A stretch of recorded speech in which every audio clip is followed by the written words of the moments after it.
Olá pessoal, muita gente me questionando sobre as manifestações que aconteceram ontem no território nacional. Bom, eram manifestações esperadas, pode ser chamado de movimento Todos contra Bolsonaro, não importam as ideologias. O que vi foram partidos claramente constrangidos de estarem em um movimento tão eclético, né, se auto-justificando, um ato de desespero, a união das forças políticas de oposição com vistas às eleições de 22. Entidades sindicais, partidos, não há engajamento popular, não vi engajamento popular.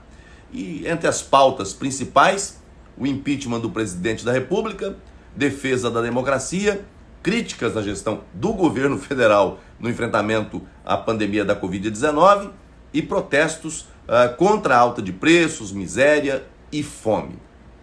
Bem, o que dizer em relação a essas pautas? Sobre o impeachment do presidente. Primeiro, não há crime de responsabilidade a justificar o processo de impeachment e a oposição sabe disso.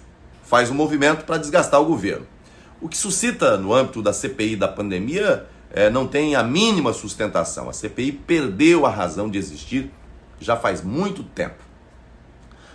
Tudo que apresentaram como supostas práticas de irregularidades terminaram em nada. Acusações falsas, precipitações, vexames, é isso que vemos lá no dia a dia. Defesa da democracia. Qual o ato do presidente da República contra a democracia? Nenhum. Pelo contrário, apesar de estar em curso no país uma clara superposição de poderes, com o Supremo se agigantando, né, frente ao Executivo e o Legislativo, o presidente da República teve um gesto de humildade, de estender a mão novamente para dialogar, buscar a pacificação. A democracia precisa que os poderes funcionem dentro de suas competências constitucionais e não o contrário. Não há, da parte do presidente, nenhum gesto contrário a isso, absolutamente. Críticas à gestão do governo federal na condução da pandemia da Covid-19, bom, veja, a crítica é com relação à gestão do governo federal. O governo federal foi enviar bilhões de reais para todos os estados e municípios. Esses partidos de esquerda, vários que têm pré-candidatos a presidente e que têm assento na CPI da pandemia, agem ostensivamente contra a investigação da corrupção no âmbito dos estados e municípios, né? São mais de 50 operações da Polícia Federal envolvendo estados e municípios, e eles não querem investigar. Quanto ao governo federal, o máximo que a CPI conseguiu até agora foi apurar um erro no preenchimento de um invoice, que foi corrigido logo depois, e de um processo que sequer houve compra e pagamento do produto, da vacina. Nenhum centavo de real envolvido nessa transação. E isso a CPI tinha anunciado como o maior escândalo de corrupção do governo do presidente Bolsonaro. Bom, é a oposição que disse, e é verdade. Esse é o maior porque não existe qualquer outro, não há outra acusação de corrupção. O maior escândalo de corrupção do governo Bolsonaro, segundo a oposição, diz respeito a um processo de aquisição de vacina que não foi concluído, que não tem o pagamento de um centavo de real. Diferente do passado, né? Protestos contra a atuação, a questão dos preços, miséria e fome. Bom, miséria e fome.